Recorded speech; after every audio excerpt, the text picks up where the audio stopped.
Welcome to another episode of the Physically Jacked Financially Stacked podcast. Really excited to have Joe Marcoux on the podcast from the Sales Dojo.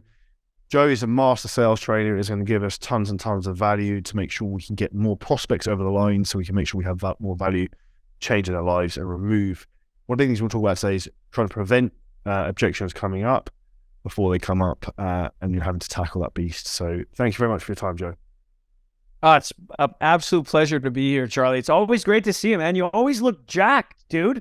I mean, I've been training really hard the last 3.5 months. I will say that I am practicing what we all preach. I brought on a coach, and I'm a former Mr. Natural Canada. It doesn't matter. When you have a coach, you get shit done right. And yeah, I've been accountable, and I'm dropping the pounds where I want to drop them, and it's been good. It's been really good. We're practicing what you're. I'm letting go of the weight. I'm not losing it. I'm just letting it go. We don't lose weight, because if you lose the weight, guess what your brain tells you to do? Go pick it up and find it. So tell your clients that. Other coaches, they're going to help you lose the weight, and then when you get off, you're going to have to go find it. Now, your coaching's different. One of the things you said before the call that a lot of people struggle with is the discovery process is really poor in terms of identifying the client's real needs and what their wants are and the real pain points. What would you say is the best way to make sure you're digging in the right places, if it makes sense? So you need to have a roadmap. So your sales roadmap, and this is what's interesting, Charlie, is that most people, when they think about sales, even now, even if you have lots of clients, there are times where people don't feel right. So you got to have the right mindset, and you've also got to feel right about it. So what I mean by that is you go into the conversation of, how am I going to help this person? And before you could start asking tough questions, you've got to build a rapport with them. Like, just get to know them. What questions can you start asking someone right off the hop where you just build a common bond? And then as you're asking these questions and you're shooting the breeze and you're finding out about them, because let's face it, you can say, so what's your goal? And they might tell you, well, I want to drop 20 pounds. You've got to have a conversation with them before that. And then when they say 20 pounds, we all know it's more than 20 pounds. And I'm not saying more than the number. It means more to them. There's something deeper behind that. And once we dig into that, we can do what I like to call objection prevention. And I'm not saying elimination. Prevention, so that we could reduce, if not in some cases, remove all objections prior to telling them about our program and then offering them the ability to come in and here's my price. And what a lot of people don't do is they don't dig in deep in the conversation. They don't practice. So Charlie, let me ask you. So if I said to you, so Charlie, tell me a little bit about your fitness journey. I used to be overweight as a child. I managed to lose the weight when I was in my early 20s. I then went into a full-time corporate job and ended up regaining all the weight back again. Okay, so you've just opened up the door to a lot of stuff. So right? And then I'm going to go, okay, so describe to me some of the foods that you ate back when you were a kid.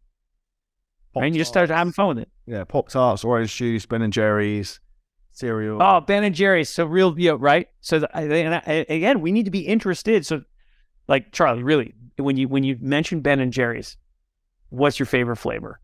Fish food. Really? That's interesting. Yeah. So, I'm and we get into that, and now I'm going a little off only to bring you back in. And then I would say, so describe to me what it would be like to be able to have a program where you could actually have your Ben & Jerry's fish food once in a while and feel guilt-free. Describe to me what that would feel like for you. Like having my cake and eating it. Right. Like, you've heard the adage of you can't have your cake and eat it too, which makes no freaking sense to me whatsoever. Wouldn't it be great to be able to have the cake and eat it too? How would you feel about that? My life would be complete. Right. Yeah. And what I'm using is a method that's called the TED method, and it's not practiced enough. And it's tell me, explain to me, describe to me. It's a tactic. And yet what happens with the tactic of this is if you don't practice it, then what happens is you don't feel it. And this is the part that a lot of people, if you understand what the idea behind the concept, the law of attraction is, I have to feel good to attract people to me. I've got to think right to ask the right questions. And when you blend that together, it's no amount of marketing will work as good as what I'm talking to you right now. Your best source of marketing is sales. I'm going to say that again. Your best source of marketing is sales, because you get to ask, Charlie, so you've been on the program now for 60 days, for 90 days, for 180 days. Who do you know who that would also love to get the same results that you've got? Let's take your after picture. And then what are we doing now to help you sustain this? Because you don't want to make the cardinal sin that everybody makes with these other coaches. You leave the program when you hit your goal. What's your long-term plan? And so where did I go with this? I started off just having a conversation with you, and then all of a sudden I found out that when you were a kid, and then you love fish food, and I'm just building rapport with you. I could see you smiling, right? And this is why I highly encourage coaches to have Zoom calls with people as opposed to being on a phone call with them. Because 55% of the way we communicate is body language, and allow people to see you smile and grin a little bit and go, okay, I understand, and allow people to see this. And what's interesting, like, people don't practice this, Charlie. So I'll ask you, like, you're as a coach and you're coaching others. Do you play golf at all? Have you ever golfed? Yeah, I used to be quite good. Okay. So when you, let's say you went and saw a golf pro, and the golf pro says, okay, I can see that you have this challenge with your game.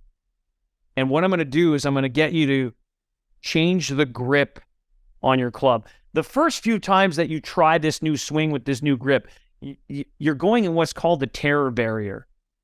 The terror barrier is like your body's going, what the WTF is going on? This feels wrong. Yet the ball's going straight and the ball's going farther. It feels terrible. It's going straight. It's going further. This is the same thing with the training that we do. We're helping you develop these new concepts that at first you got to break through the terror barrier, so that when you get into these conversations, you can ask the right questions, and your tone and your body language are such where you're literally able to put a spell on people. Like, words are spelled, right? And they're also spells. And it's powerful. And if you don't put in the practice, well, then you're winging it. And if you're winging it, then your results are going to suck. That makes sense? Yeah, 100%. Do you think phone coaches should always use scripts, or more like prompts and questions as like a framework? It's a framework. I think that in the concept of a script to start, you can have a script. We have a script for our company. I say our because I have a team.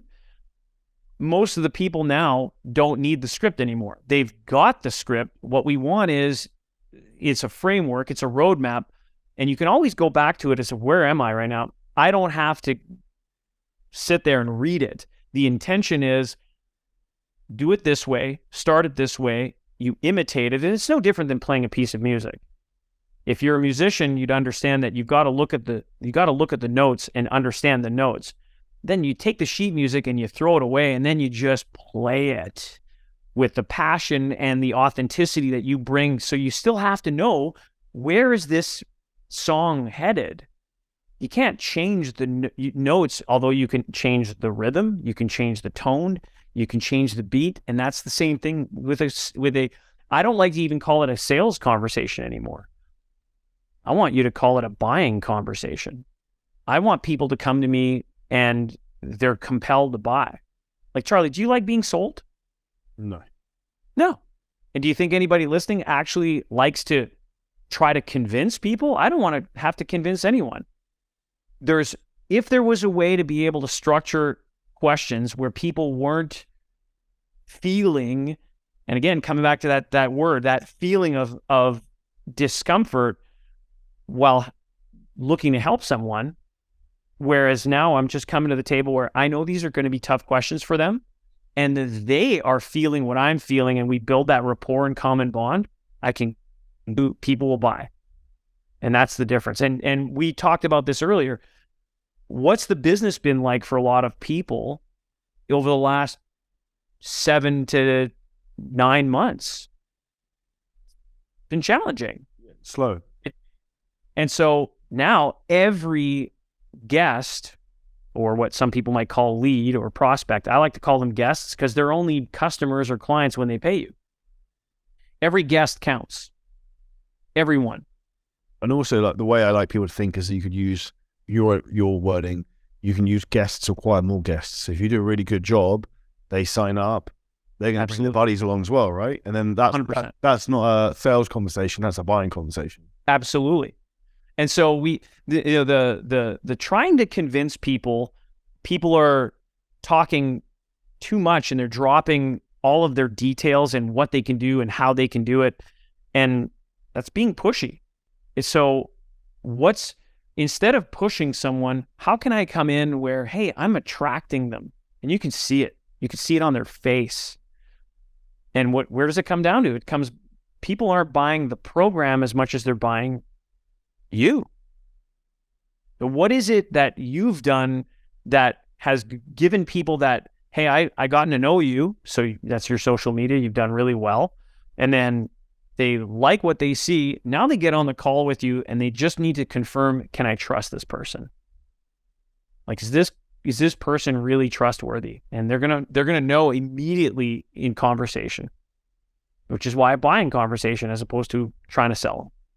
And what do you think is the biggest thing that builds trust and credibility? Do you think that has to be established before the call? Or, like, say, for example, we run quite a lot of cold paid advertising.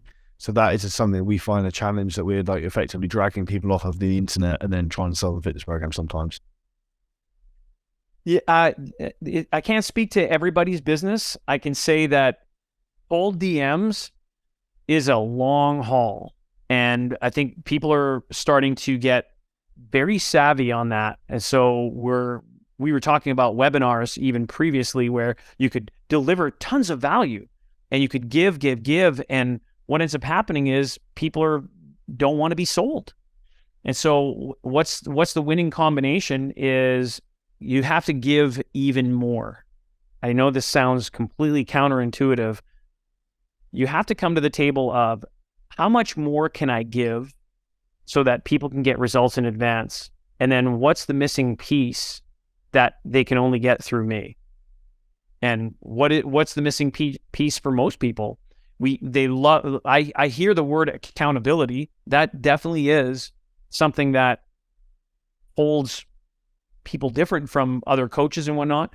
So how do you put the words accountability in such a way where it doesn't sound like accountability? Because there are people that don't want to be accountable, and yet they still want the results. And it comes back to building a friendship. Because instead of accountability, it's, I don't want to let you down. Does that make sense? Because you pay for the accountability, but if I really like you, right? Know, like, and trust. So if I really like you, I don't want to let you down. And so as a coach, those coaches that are listening, or anybody who's in sales for that matter, if they're signing on to your program, do you think they want to let you down? If anybody who does, if they look up to you as someone who, hey, I really want to be around this person and they're paying you, like, they don't want to let you down, man.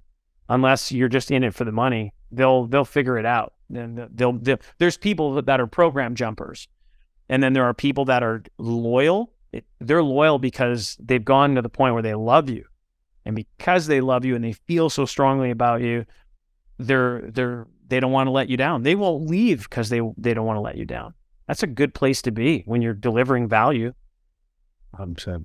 What would you say is the biggest mistake people make when, like, do you think people just generally don't give enough value before the call as well, in terms of, like, people aren't warm enough when they come on?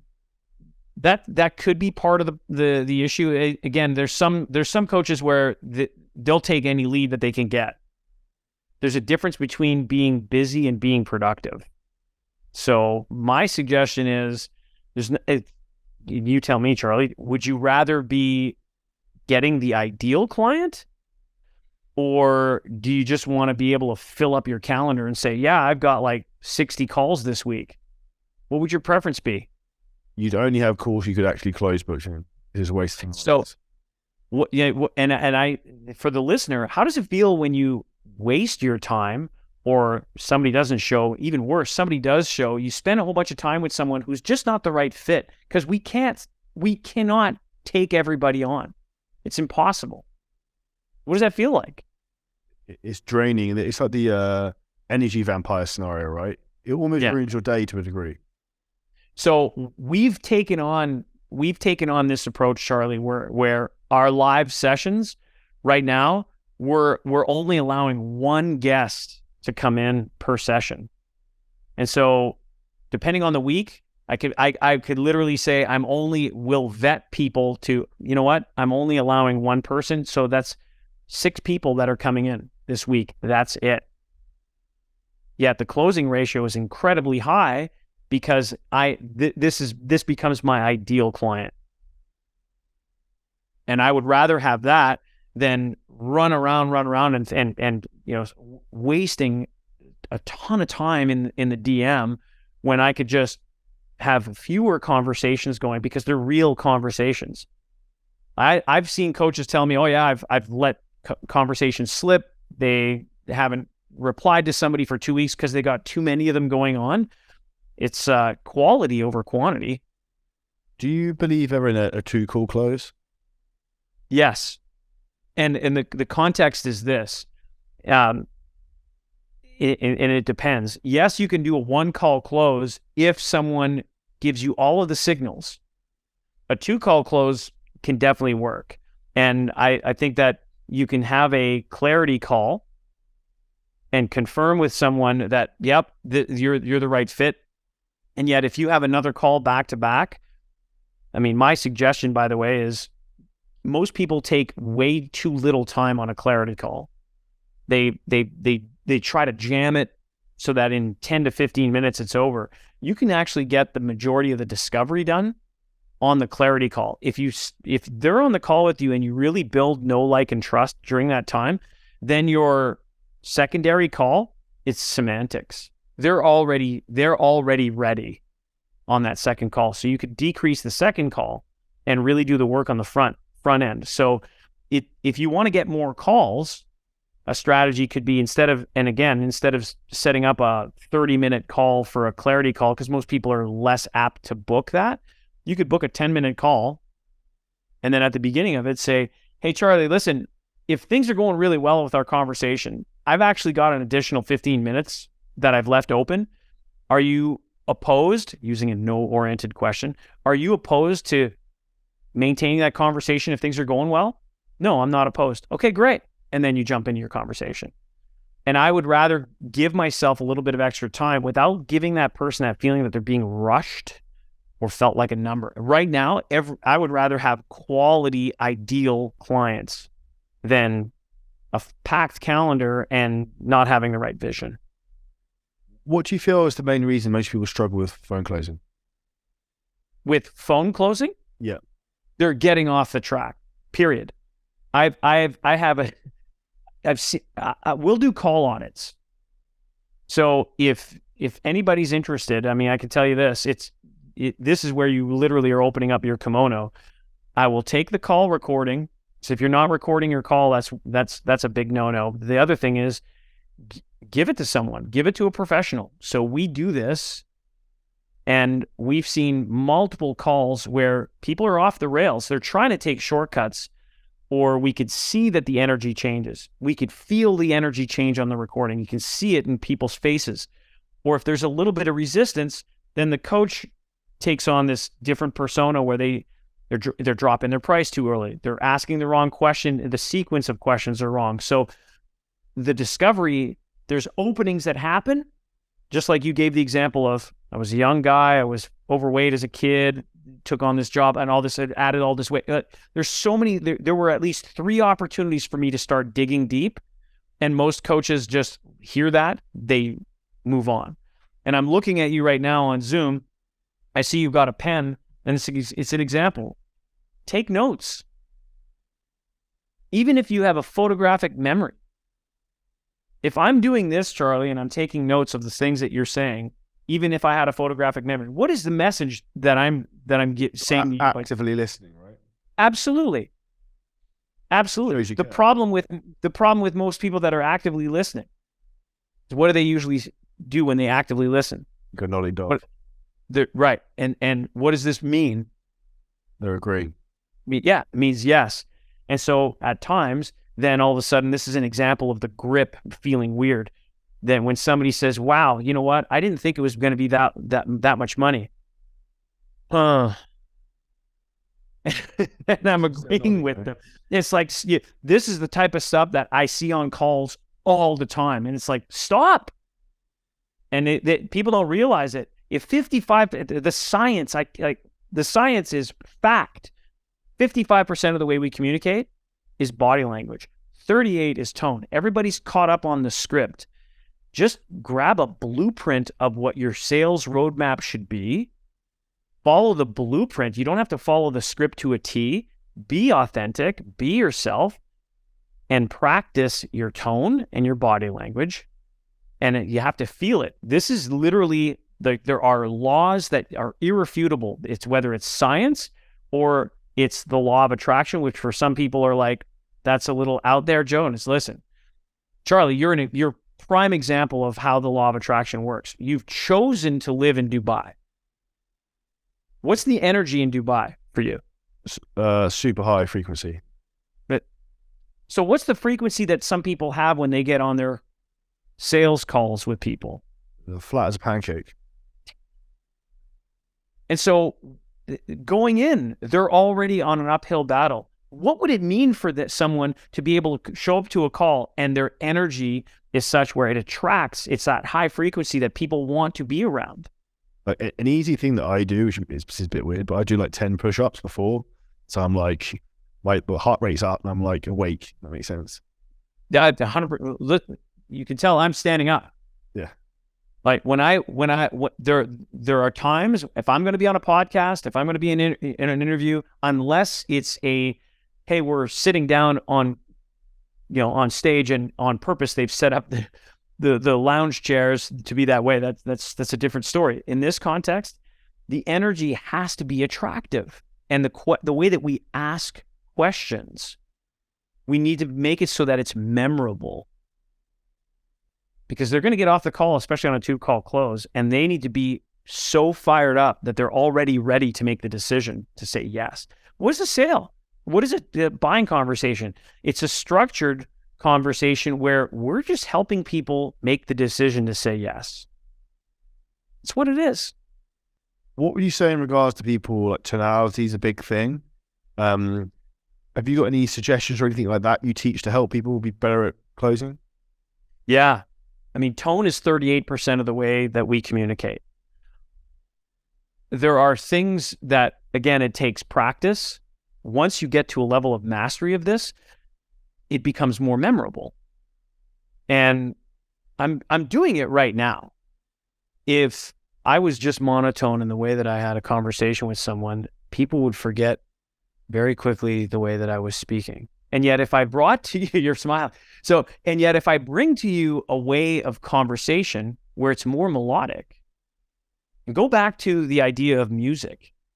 If you've ever had a song get in your head and it just stays there all day, you can do that in sales. You can do that in conversations where you could be stuck in somebody's head all day. And tone is a beautiful thing for memory. And it incites people because, again, it draws out an emotional response. People buy based on emotion and they justify it with logic. So they buy based on emotion. So what can I ask and how can I ask it in such a way where it draws an emotional response out of someone, and then they're excited.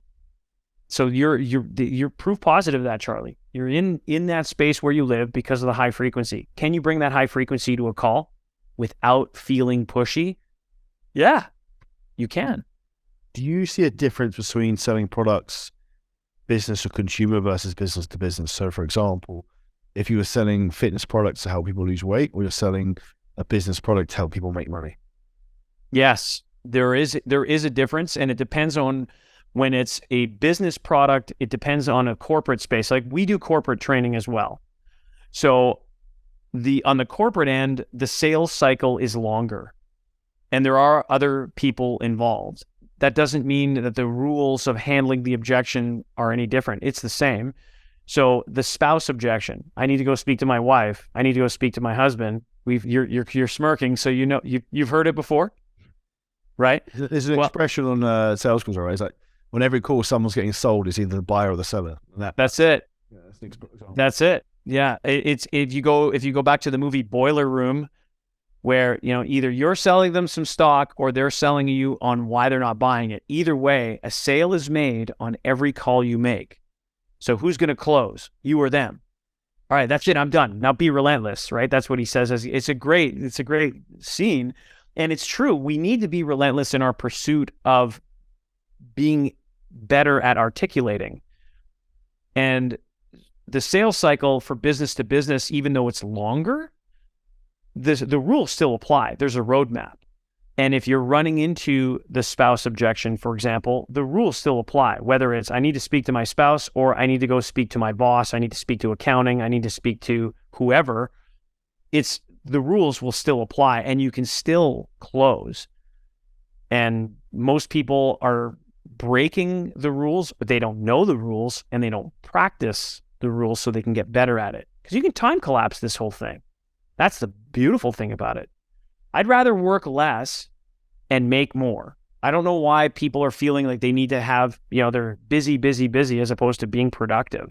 It just seems bizarre to me. And there's a lot of mindset work that people need to do, from old wounds around money, or just this idea that they need to work 40 to 60 to 80 hours a week to be able to have a 6 or 7 figure business. You don't. And by that, do you mean booking in prospects that should be booked in? Correct. Or spending time doing activities that really don't make sense when it comes to the lifeblood of your business, which is sales.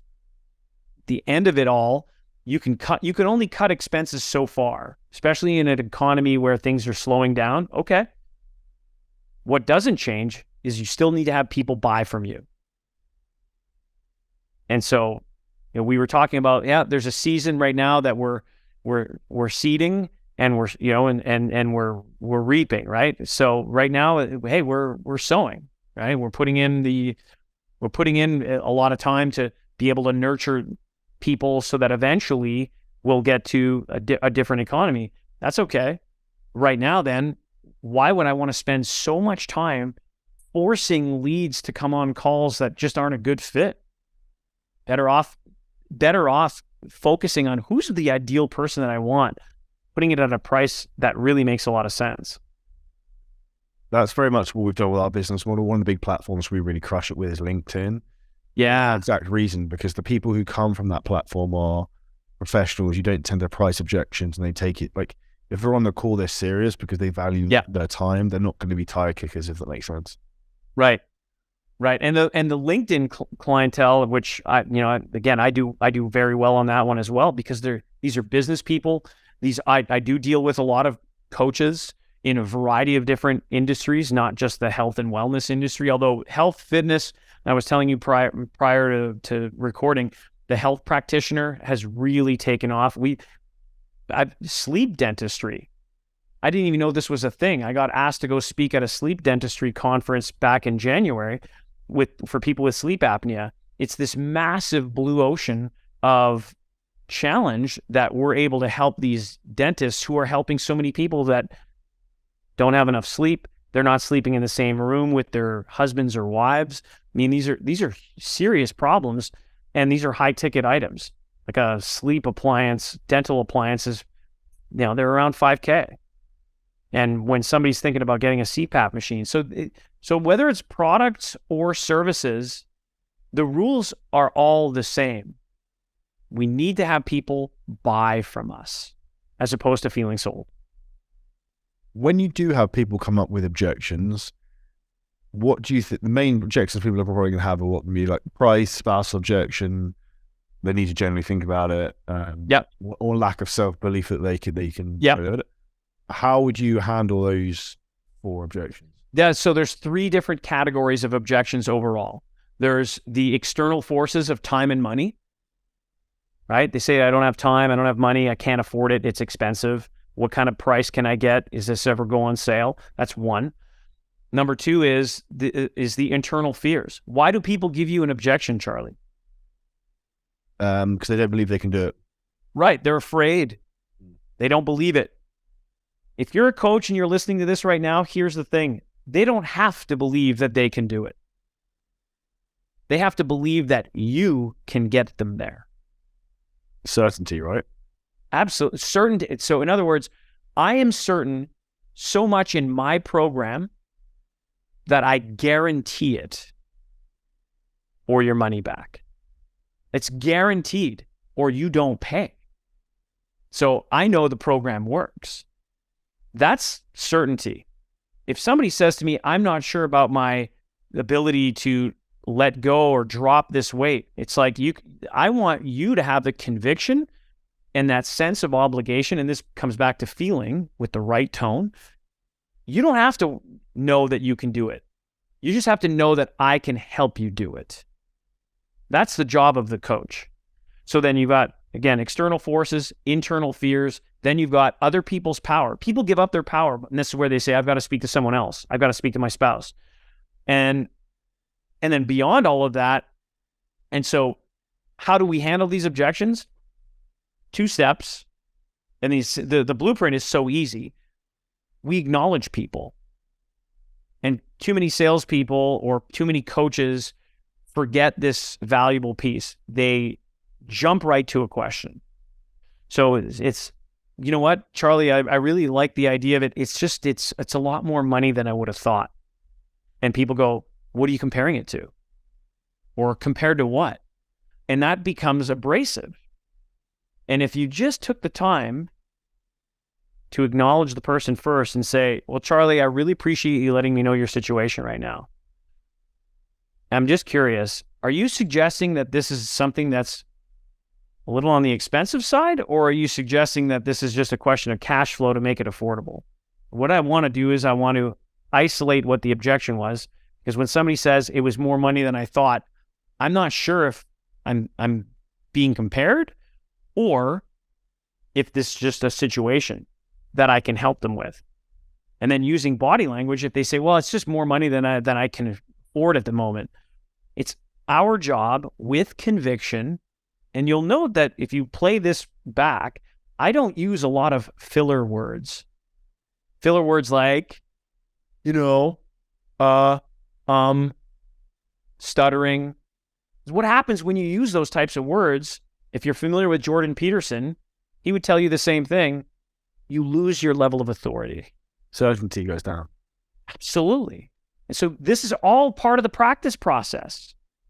And so when we acknowledge first, and even if it's scripted at first to understand how you handle this specific objection, even if it was scripted at first to get to a point where you have the notes so that you don't have to look at the notes anymore, so you know the song and you can play the music, that's the deal.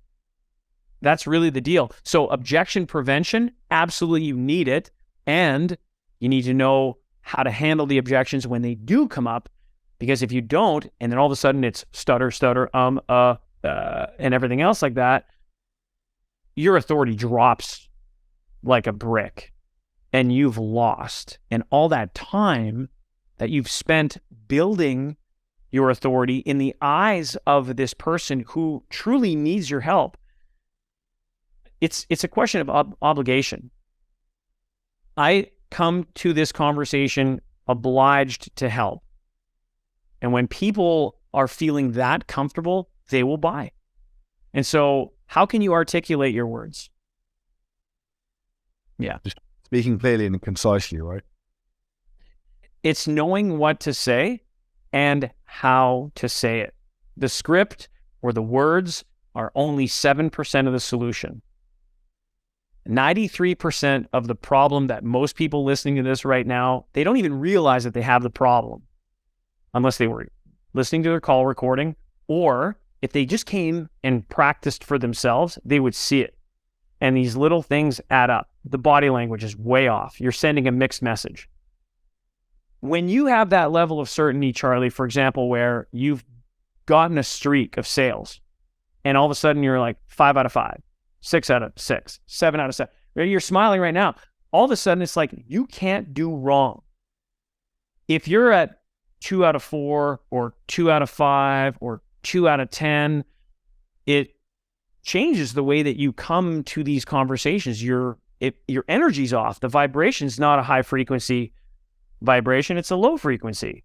And people pick up on that. I got 15 in a row, I think, start of the year around Christmas. And I literally was at the point where I was like, I could fucking close anyone, I felt like, at the point, because I was so confident that, like, right, I could sell sand to the Arabs. I was fucking good. And then you have a bit of a funny streak, and then suddenly it goes. And it's overcoming that psychological barrier is an interesting challenge. Most people that we're dealing with are in that same boat. We've got members in the dojo that have been at this now in our program for 3 years, and they won't leave because sometimes they do fall into a slump, and we help them immediately get out of it because they're not aware that they've started developing these tics or these habits. And all of a sudden it's like, can I show this to you? Or we're doing it live and we're saying, stop, back up, try that again. It's no different than golfing. Change your grip. You've gone back to this old habit, and old habits die hard. We need to create the right habit so that people feel good. It comes back to, how do you feel? What's the vibe? It's like going to a party or going to a place of business or going to a mastermind. When you go to your mastermind, Charlie, what's the vibe? High energy, high frequency. Right. And so how do we recreate that on every call? One thing I think that works really well with that is for my sporting days, the same thing, is I have exactly the same setup for everything. So I have to wear the same watch, use the same pen. I do 10 press ups. So I'm really OCD about that. And when I used to work in real estate, I was really weird about having the same fucking tie on that I thought was lucky or something weird, because you get superstitious, I think, sometimes.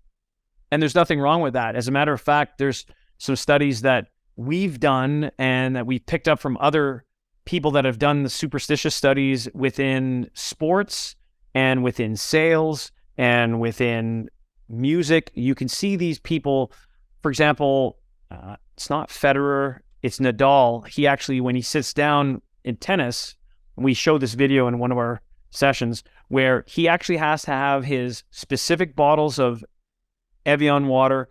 The labels have to be facing each other. And it's been noted for years. And if somebody walked up to the bottles and they moved one of them, he would stop, go over, put the bottle back, and then get back to playing. It's just Dumbo and the magic feather, right? It works. Whether it's right or it's wrong, it doesn't matter. How does it make you feel? I'm all for changing your state. There's a reason why I come back to, I'm standing up. It changes my physical state. To do 10 push-ups or to do 10 squats before you get on a call, it changes your state. And these are all a bunch of little things that make a huge difference to the way you feel, and the way you feel when you vibrate at that level of energy attracts. You can work less, you can sell more or have more buying conversations when you're in the right frequency. Question for you. Do you have any sales books that you'd recommend? Yes. Lots.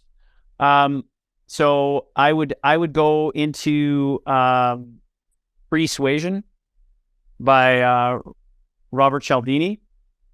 I would go into The Go-Giver by Peter Kine. The Go-Giver. Another one that I recently, again, for me, this was something that I really enjoyed. I'm even as a speaker, and I've been doing speaking engagements now for close to 25 years. I recently I joined another mastermind for speakers and improving my ability to speak. And it's Expert Speaker by Majid Mugharaban. Your ability to speak will have a profound effect on your ability to create buying conversations. So of course, speaking from the stage, speaking from your device will play on that. Now, Majid's book is more of for the speaker. So if you're a speaker, and you are, Charlie, I would highly recommend it. And Majid's a great guy. That's getting ordered straight after this. That's 2 more. Yeah. I already have a persuasion, but I haven't really yet. Like, I have this habit of like people recommend books, I just buy them all, and then I get to them eventually at the right time. Well, and it's funny. Yeah, I just finished. I'm listening to Limitless by Jim Quick right now on Audible. And last month I was listening to Get Different, which is a marketing tactics book by Mike Michalowicz. And I really appreciated what I learned in that, in the sense that being different is the only way that you're going to be able to set yourself apart. How many coaches actually exist, Charlie, in your space? Quite a few. Yeah. And so what do we do to set ourselves apart? So I know that for my business, there's things that are specific to the way that we do that nobody else does. Nobody does what we do. Because they're either A, they're too afraid to do it, or B, it's the same rhetoric, which is spend more money on ads, spend more money on ads, spend more money on ads. And I'm like, that's fucking bullshit. You do not have to spend more money on ads. But the value comes in personal brand and who you are. Like, then it's not a sale, because people want to work with you. You're not selling them, right? Exactly. Exactly. And what's that level of conviction, that belief? If people come into the conversation, regardless of all the tactics that we teach, if you come into the conversation without having that level of confidence, you're doomed. If you can build up the confidence, because now you are able to articulate, you're able to communicate. When you have confidence, you can have the conviction. When the leader arrives, people relax. That's a good saying. So people do want to be led. They're coming to us for help. So just freaking lead them.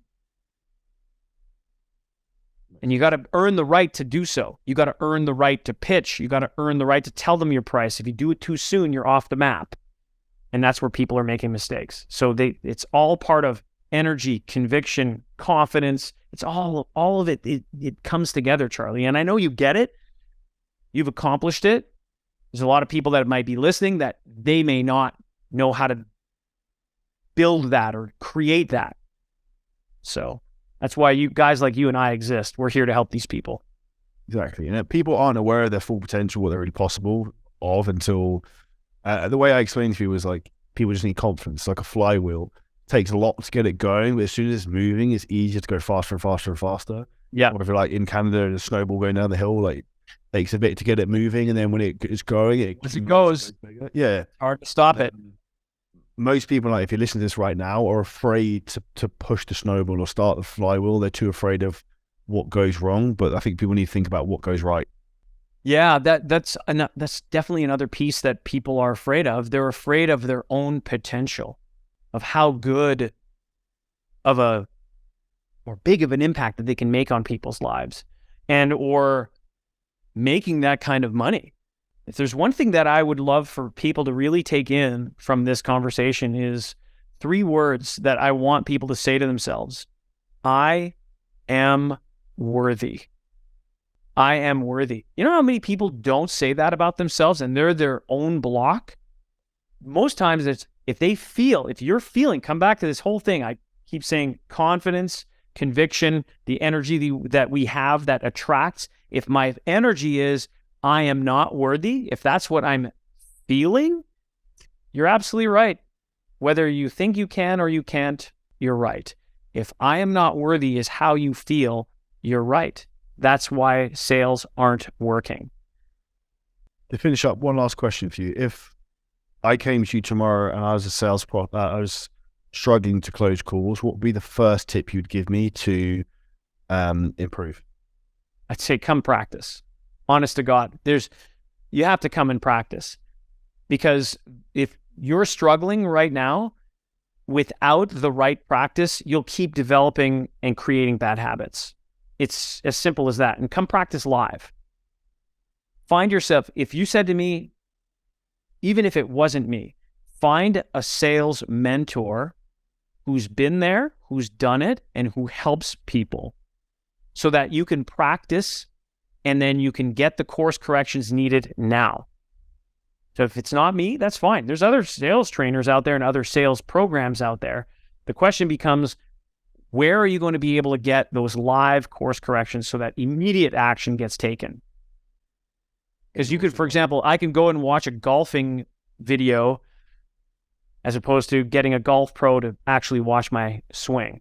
You can watch the video. Are you going to be able to mimic it the right way so that you can then develop it into your own authentic swing?